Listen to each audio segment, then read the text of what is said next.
नमस्कार बच्चों, आपकी अपनी ऑनलाइन क्लासेस में आपका स्वागत है। आज हम क्रिया के भेद, जो रचना के आधार पर भेद होते हैं, उनके बारे में जानेंगे। इसके पहले के वीडियो में हमने क्रिया की परिभाषा, धातु और क्रिया के कर्म के आधार पर भेदों को जाना था। इस वीडियो में हम रचना के आधार पर क्रिया के भेदों को जानेंगे।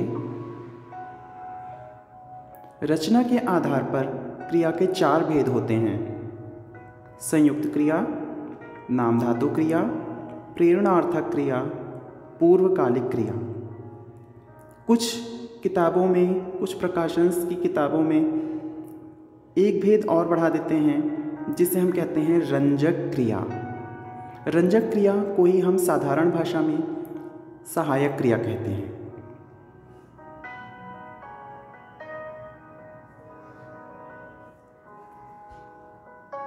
सबसे पहले देखते हैं संयुक्त क्रिया। संयुक्त का मतलब होता है जुड़ना। जैसे आपने सुना होगा संयुक्त राष्ट्र अमेरिका, जो छोटे छोटे महाद्वीपों से, छोटे छोटे देशों से मिल करके, कई छोटे छोटे देश मिल करके एक राष्ट्र का निर्माण करते हैं, जिसे कहते हैं संयुक्त राष्ट्र अमेरिका। इसी तरह से संयुक्त क्रिया अर्थात जब 2 क्रिया मिल करके एक क्रिया का काम करने लगें, उस क्रिया को हम संयुक्त क्रिया कहते हैं। अर्थात वाक्यों की एक से अधिक क्रियाएं मिलकर एक ही कार्य को पूरा करती हैं, उन्हें संयुक्त क्रिया कहते हैं। जैसे हार्दिक पढ़ रहा है, इस वाक्य में हम देखते हैं पढ़ रहा है, ये पूरी क्रिया है, लेकिन इसमें मुख्य क्रिया है पढ़ और उसकी रंजक क्रिया या सहायक क्रिया है रहा है। ठीक, तो यहाँ पे पढ़ मुख्य क्रिया, रहा है रंजक क्रिया, और दोनों मिलकर एक क्रिया को पूरी कर रही हैं, इसलिए ये हो गई संयुक्त क्रिया, पढ़ रहा है। इसी तरह से नेहा लगातार पढ़ती चली गई, इसमें 2 अलग अलग क्रियाएं हैं, पढ़ती और दूसरी चली गई, लेकिन यहाँ पे दोनों क्रियाएं मिल करके एक क्रिया को पूरा कर रही हैं, जिसमें पढ़ती मुख्य क्रिया और चली गई रंजक क्रिया यानी सहायक क्रिया है, जो कि पढ़ती क्रिया को पूरा कर रही है। इस वाक्य में क्रिया के अर्थ को पूरा करने का काम कर रही है, इसलिए पढ़ती चली गई, ये दोनों क्रियाएं मिलकर के जब एक क्रिया का काम कर रही हैं, इसलिए पढ़ती चली गई एक संयुक्त क्रिया है। इसी तरह से आपने बहुत सी वाक्य सुने होंगे। मैं घर पहुंच चुका था, यहाँ पे पहुंच एक क्रिया मुख्य क्रिया और चुका था उसकी सहायक क्रिया। ठीक, मैं खाना खा रहा था, मैं खाना खा रहा था, खा मुख्य क्रिया और रहा था उसकी सहायक क्रिया। अगली है नामधातु क्रिया।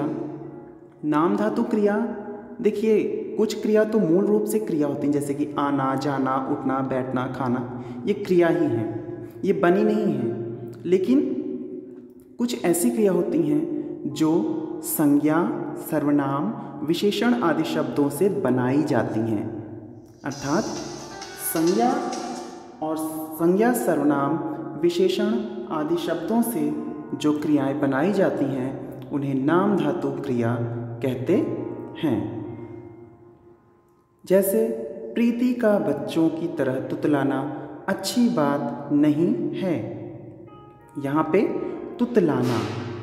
रजत द्वारा सोनल की पुस्तक हथियाना गलत है। हथियाना, ये जो तुतलाना, हथियाना, ये सब क्रियाएं हैं, ये कैसी हैं? नामधातु क्रिया हैं।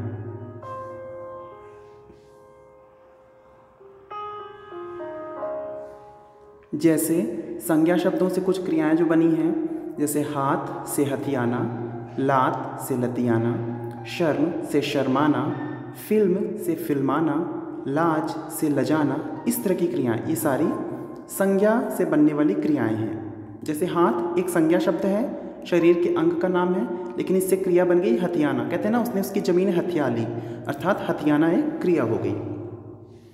इसी तरह से सर्वनाम शब्दों से, जैसे अपना से अपनाना, विशेषण शब्दों से जैसे मोटा से मुटियाना, साठ से सठियाना, तोतला से तुतलाना। अनुकरणवाची कुछ शब्द होते हैं, उनसे भी नाम धातु क्रियाएं बनती हैं, जैसे थप थप। अनुकरणवाची का मतलब होता है जो अनुकरण करे, अर्थात बार बार उसी शब्द का प्रयोग किया जाए, जैसे थप थप, यह अनुकरणवाची शब्द है। बड़ बड़, खट खट, तो इनसे क्रियाएं बनी। थप थप से थपथपाना, बड़बड़ से बड़बड़ाना, खटखट से खटखटाना। ठीक है, तो इस तरह से हमने देखा कि ये नाम धातु क्रिया हो गई। अब नंबर आता है प्रेरणार्थक क्रिया। जिस क्रिया शब्द से इस बात का पता चले कि कर्ता स्वयं कार्य न करके किसी दूसरे को कार्य करने के लिए प्रेरित कर रहा है, उसे हम प्रेरणार्थक क्रिया कहते हैं। नाम से स्पष्ट है, प्रेरणा, अर्थात जब कर्ता स्वयं कार्य ना करके दूसरे को प्रेरित करे, उसे हम प्रेरणार्थक क्रिया कहते हैं। जैसे माँ शोभा से खाना बनवाती है, माँ प्रेरणा करता है और शोभा प्रेरित करता, अर्थात यहाँ पे माँ शोभा से खाना बनवाती है, यहाँ पे माँ स्वयं नहीं बना रही है बल्कि शोभा से बनवा रही है, शोभा को प्रेरित कर रही है, इसलिए बनवाती है, प्रेरणार्थक क्रिया। फिर विशाल हार्दिक को गणित पढ़ाता है, तो यहाँ पे भी हम देखेंगे कि विशाल हार्दिक को गणित पढ़ाता है। इस वाक्य में पढ़ाता है क्रिया में विशाल खुद नहीं पढ़ रहा है बल्कि हार्दिक को पढ़ा रहा था, हार्दिक को प्रेरित कर रहा है। फिर प्रेरणार्थक क्रिया के भी दो भेद होते हैं, प्रथम प्रेरणार्थक और द्वितीय प्रेरणार्थक। प्रथम प्रेरणार्थक का मतलब है जैसे इस क्रिया में प्रथम कर्ता स्वयं कार्य करता हुआ प्रतीत होता है। ठीक है, प्रथम प्रेरणार्थक में क्या है, कर्ता स्वयं कार्य करता हुआ प्रतीत होता है, प्रतीत हो रहा है लेकिन करता नहीं है। ठीक है, जैसे माँ बच्चे को खाना खिलाती है, इसमें खिलाती है, ऐसा लग रहा है कि माँ काम कर रही है, लेकिन यहाँ पे क्रिया जो है खिलाती है, अर्थात स्वयं नहीं खा रही है बल्कि बच्चे को खाने के लिए प्रेरित कर रही है, अर्थात यहाँ पे कर्ता स्वयं कार्य ना करके बच्चे को प्रेरित कर रही है, यानी बच्चे को खाना खाने के लिए प्रेरित कर रही है, इसलिए प्रेरणार्थक क्रिया हुई। फिर अध्यापक छात्रों को पाठ पढ़ाता है, यहाँ पे ऐसा प्रतीत हो रहा है कि अध्यापक पढ़ाने का काम कर रहा है, लेकिन वह खुद नहीं पढ़ रहा है बल्कि बच्चों को प्रेरित कर रहा है पढ़ाने के लिए। जब पढ़ाएगा तो क्या होगा, वो बच्चों को प्रेरित करेगा। नानी रीना को कहानी सुनाती है, अर्थात यहाँ भी नानी सुन नहीं रही है बल्कि बच्चे को, रीना को कहानी सुना रही है, अर्थात उसको प्रेरित कर रही है सुनने के लिए।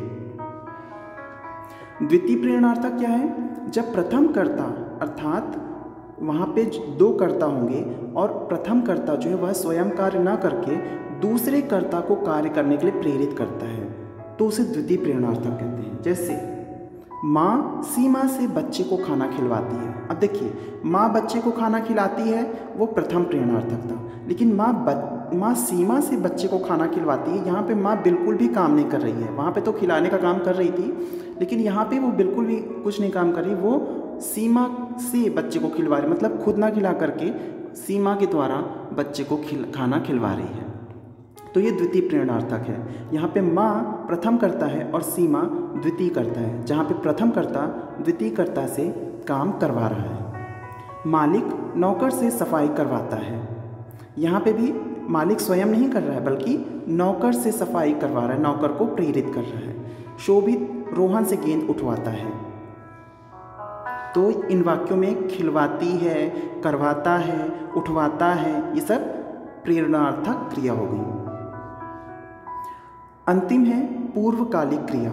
किसी वाक्य में मुख्य क्रिया से पहले आने वाली अन्य क्रिया को पूर्वकालिक क्रिया कहते हैं, अर्थात जब किसी वाक्य में दो क्रियाएं आएँ लेकिन उनमें से एक क्रिया पहले हो चुकी हो और दूसरी बाद में हो रही हो, अर्थात मुख्य क्रिया जो है उस वाक्य में उससे पहले एक क्रिया हो चुकी हो, उसे हम पूर्वकालिक क्रिया कहते हैं, क्योंकि नाम पे ही है पूर्वकालिक, अर्थात पूर्व मतलब पहले, काल मतलब समय, जो पहले समय में हो गई हो। जैसे मानव उठकर खेलने गया, यहाँ पे मुख्य क्रिया है खेलने गया, लेकिन जब खेलने गया उससे पहले भी एक क्रिया हो चुकी है, वो क्या है, उठकर। उठना भी एक क्रिया है तो उठ कर खेलने गया, अर्थात खेलने से पहले वो उठा है, तो उठ कर पूर्वकालिक क्रिया हो गई।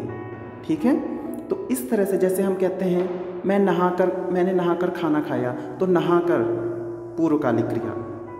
तो पूर्वकालिक क्रिया की एक पहचान भी मैं आपको बता दूं कि इनमें कर प्रत्यय जुड़ा होता है, उठकर, नहाकर, सोकर, खाकर, पीकर, नाचकर, गाकर, है ना। तो ये एक पहचान होगी आपकी। तो आशा करता हूँ आपको क्रिया के भेद समझ में आए होंगे। और एक जो भेद मैंने आपको बताया रंजक क्रिया, जो कुछ प्रकाशन की किताबों में रहती है अलग से 5वां भेद, वो हमने आपको संयुक्त क्रिया में बता दिया था। संयुक्त क्रिया में जो सहायक क्रिया थी वही रंजक क्रिया होती है। ठीक है, सहायक क्रिया और रंजक क्रिया दोनों एक ही क्रिया हैं। तो धन्यवाद, नेक्स्ट वीडियो में फिर मिलते हैं।